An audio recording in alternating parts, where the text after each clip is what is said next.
अल्लाह दित्ता। कहानी सादत हसन मंटो। दो भाई थे, अल्लाह रखा और अल्लाह दित्ता। दोनों रियासत पटियाला के बाशिंदे थे। उनके आबा अजदाद अलबत्ता लाहौर के थे, मगर जब इन दो भाइयों का दादा मुलाजमत की तलाश में पटियाला आया तो वहीं का हो रहा। अल्लाह रखा और अल्लाह दित्ता दोनों सरकारी मुलाजिम थे। एक चीफ सेक्रेटरी साहब बहादुर का अर्दली था, दूसरा कंट्रोलर ऑफ स्टोरेज के दफ्तर का चपड़ासी। दोनों भाई एक साथ रहते थे ताकि खर्च कम हो। बड़ी अच्छी गुजर रही थी। एक सिर्फ अल्लाह रखा को, जो बड़ा था, अपने छोटे भाई के चाल चलन के मुतल्लिक शिकायत थी। वो शराब पीता था, रिश्वत लेता था और कभी कभी किसी गरीब और नादार औरत को फांस भी लिया करता था। मगर अल्लाह रखा ने हमेशा चश्मपोशी से काम लिया था कि घर का अमनो सुकून दरहम बरहम न हो। दोनों शादीशुदा थे। अल्लाह रखा की दो लड़कियां थीं। एक ब्याही जा चुकी थी और अपने घर में खुश थी। दूसरी, जिसका नाम सुधरा था, 13 बरस की थी और प्राइमरी स्कूल में पढ़ती थी। अल्लाह दित्ता की एक लड़की थी, ज़ैनब। उसकी शादी हो चुकी थी मगर अपने घर में इतनी खुश नहीं थी, इसलिए कि उसका खाविंद ओबाश था। फिर भी वो जूतू निभाए जा रही थी। ज़ैनब अपने भाई तुफैल से 3 साल बड़ी थी। इस हिसाब से तुफैल की उम्र 18-19 बरस के करीब होती थी। वो लोहे के एक छोटे से कारखाने में काम सीख रहा था। लड़का ज़हीन था, चुनाचे काम सीखने के दौरान में भी 15 रुपए माहवार उसे मिल जाते थे। दोनों भाइयों की बीवियां बड़ी इताअतशार, मेहनती और इबादत गुजार औरतें थीं। उन्होंने अपने शौहरों को कभी शिकायत का मौका नहीं दिया था। जिंदगी बड़ी हमवार गुजर रही थी कि इकाई हिंदू मुस्लिम फसादात शुरू हो गए। दोनों भाइयों के वहमोगुमान में भी नहीं था कि उनके मालोजान और इज्जतो-आबरू पर हमला होगा और उन्हें अफरातफरी और कस्मपुरसी के आलम में रियासत पटियाला छोड़ना पड़ेगी। मगर ऐसा हुआ। दोनों भाइयों को ढतन मालूम नहीं कि इस नूनी तूफान में कौन सा दरख्त गिरा, कौन से दरख्त से कौन सी टहनी टूटी। जब होशोवास किसी धदर दुरुस्त हुए तो चंद हटीरते सामने आए और वो लरस गए। अल्लाह रखा की लड़की का शौहर शहीद कर दिया गया था और उसकी बीवी को बुलवाइयों ने बड़ी बेदर्दी से हलाक कर दिया था। अल्लाह दित्ता की बीवी को भी सिखों ने किरपाणों से काट डाला था। उसकी लड़की ज़ैनब का बच्चलन शौहर भी मौत के घाट उतार दिया गया था।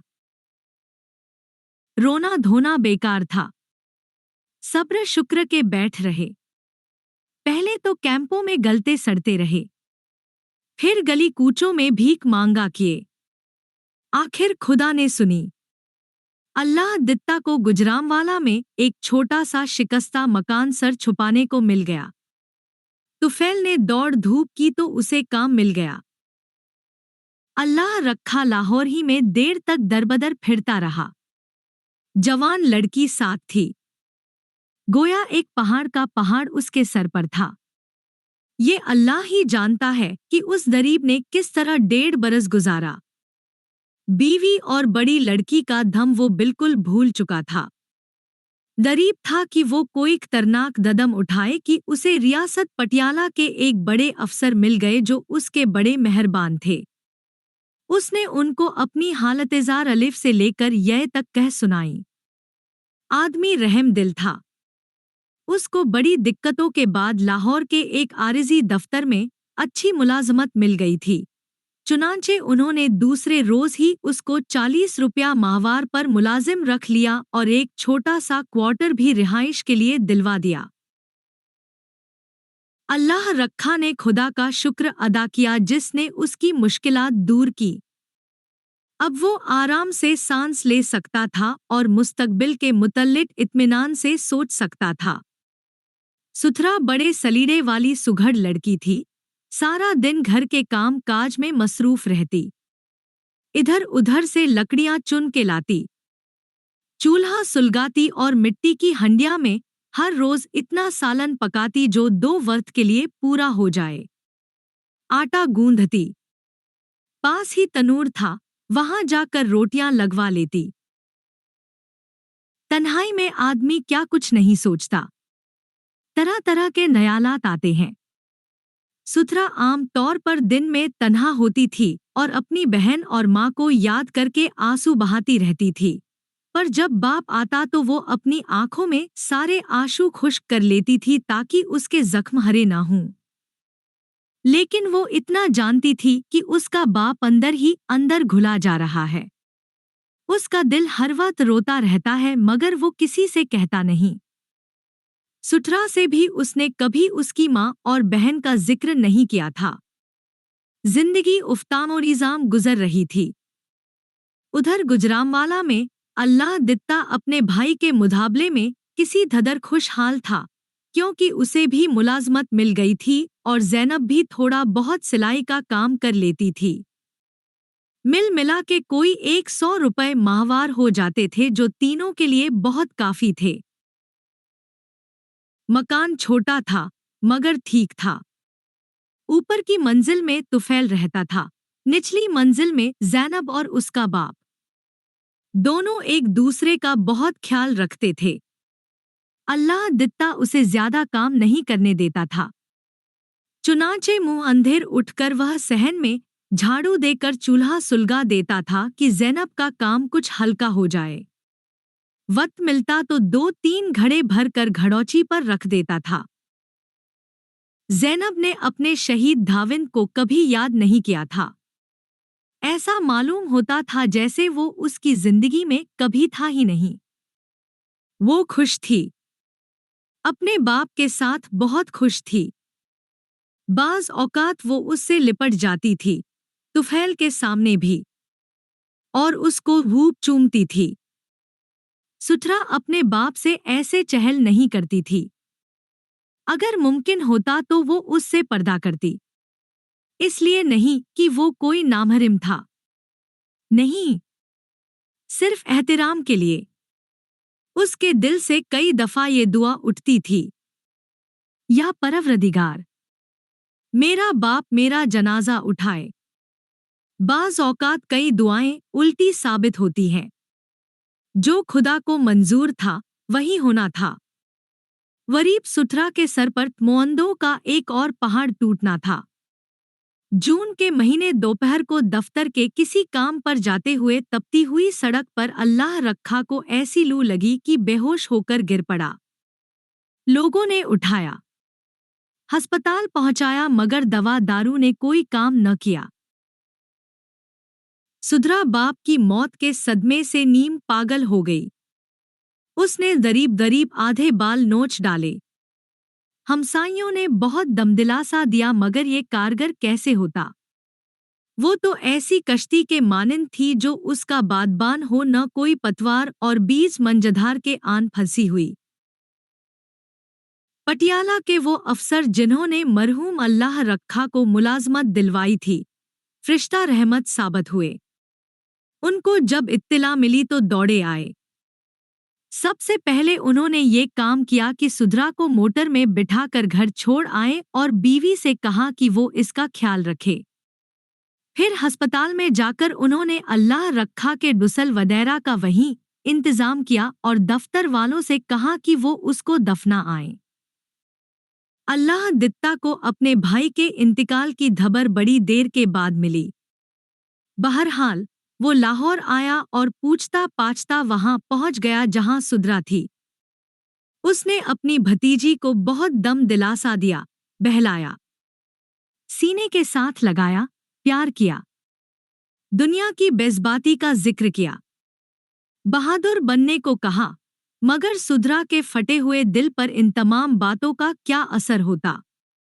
गरीब धामोश अपने आंसू दोपट्टे में खुश्क करती रही। अल्लाह दित्ता ने अफसर साहब से आखिर में कहा, मैं आपका बहुत शुक्रगुजार हूँ। मेरी गर्दन आपके एहसानों तले हमेशा दबी रहेगी। मरहूम की थीजोतकफीन का आपने बंदोबस्त किया। फिर ये बच्ची जो बिल्कुल बेआसरा रह गई थी, इसको आपने अपने घर में जगह दी। खुदा आपको इसका अज्र दे। अब मैं उसे अपने साथ लिए जाता हूँ। मेरे भाई की बड़ी ढीमती निशानी है।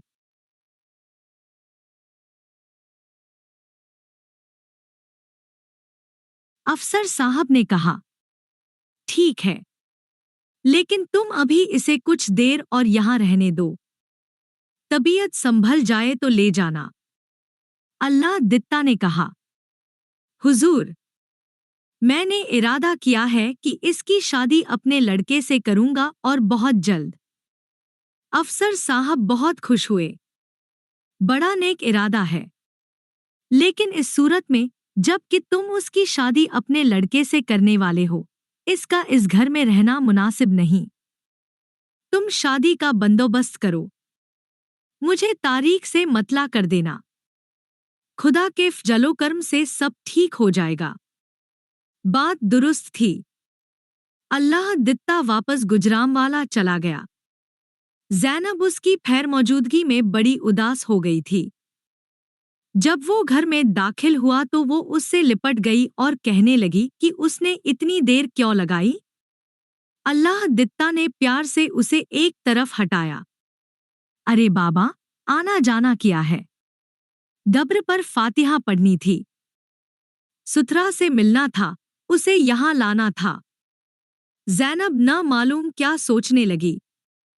सुधरा को यहाँ लाना था, एकदम चौंक कर। हाँ, सुधरा को यहाँ लाना था। पर वो कहाँ है? वही है।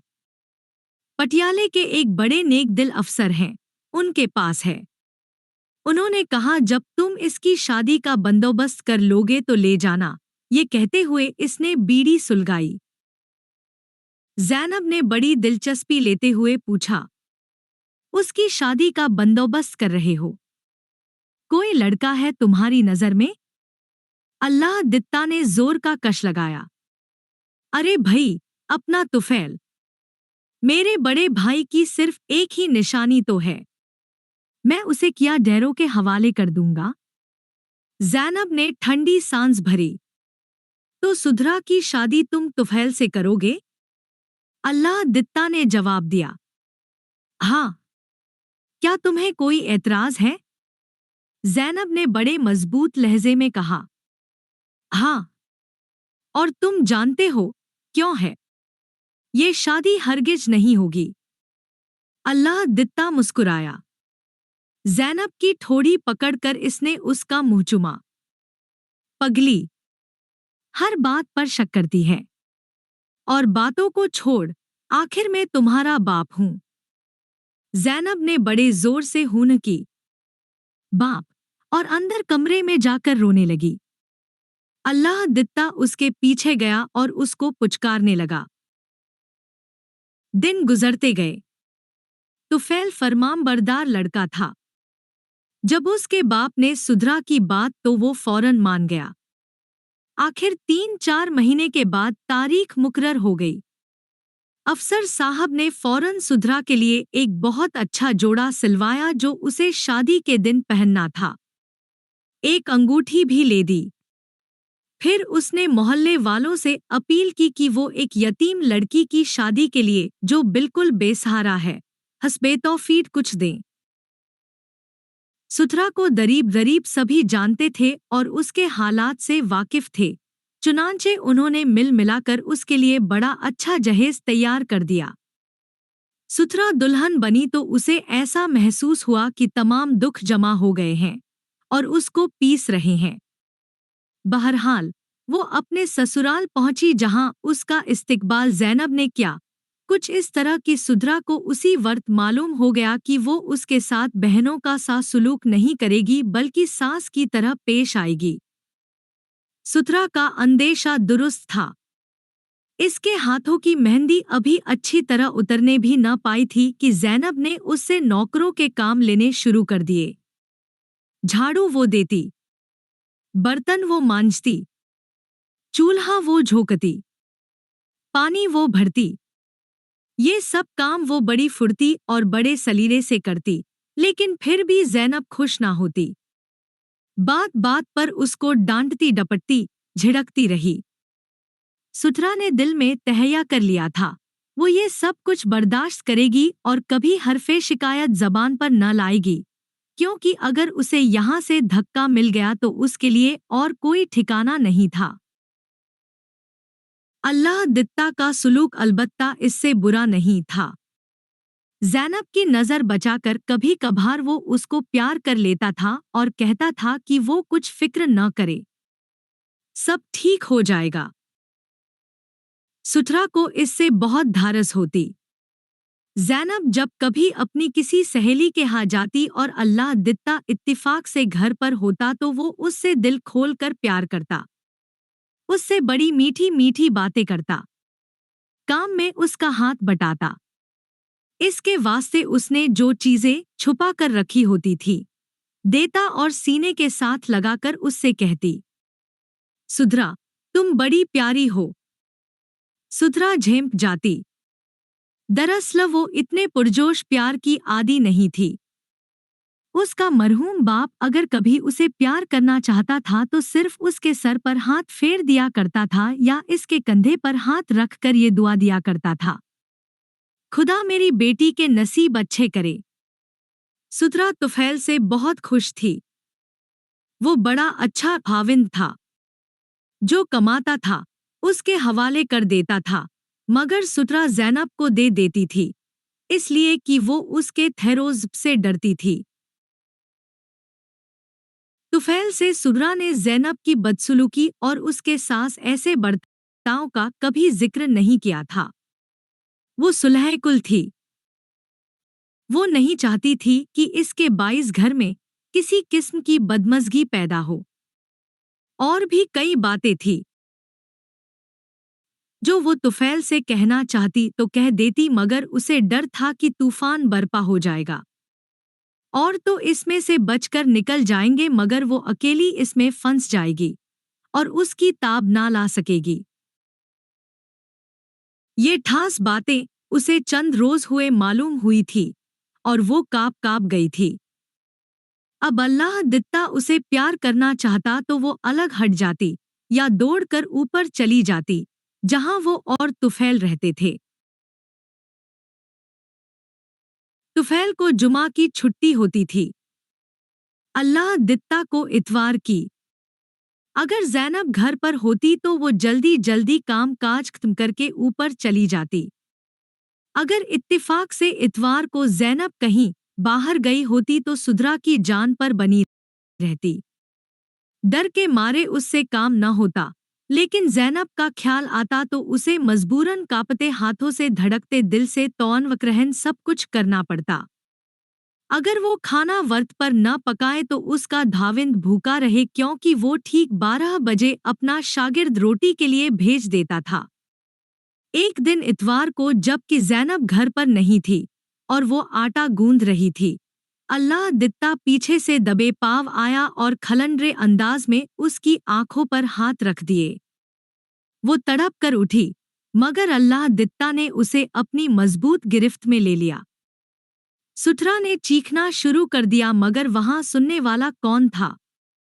अल्लाह दित्ता ने कहा, शोर मत मचाओ, ये सब बेफायदा है, चलो आओ। वो चाहता था कि सुधरा को उठाकर अंदर ले जाए।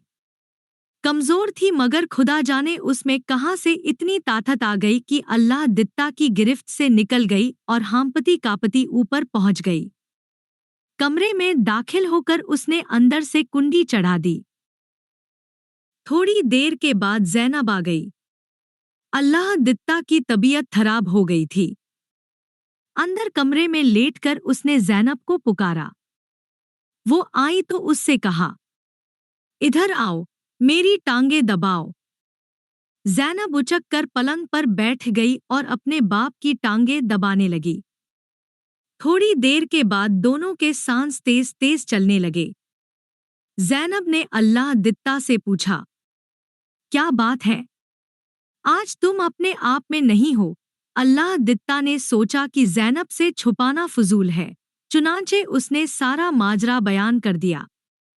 ज़ैनब आग बगूला हो गई। क्या एक काफी नहीं थी? तुम्हें तो शर्म न आई, पर अब तो आनी चाहिए थी। मुझे मालूम था कि ऐसा होगा, इसीलिए मैं शादी के खिलाफ थी। अब सुन लो कि सुधरा इस घर में नहीं रहेगी। अल्लाह दित्ता ने बड़े मिस्कीन लहजे में पूछा। क्यों? ज़ैनब ने खुले तौर पर कहा। मैं इस घर में अपनी सौतन देखना नहीं चाहती। अल्लाह दित्ता का हलक खुश्क हो गया। इसके मुंह से कोई बात न निकल सकी। ज़ैनब बाहर निकली तो उसने देखा कि सुधरा सहन में झाड़ू दे रही है।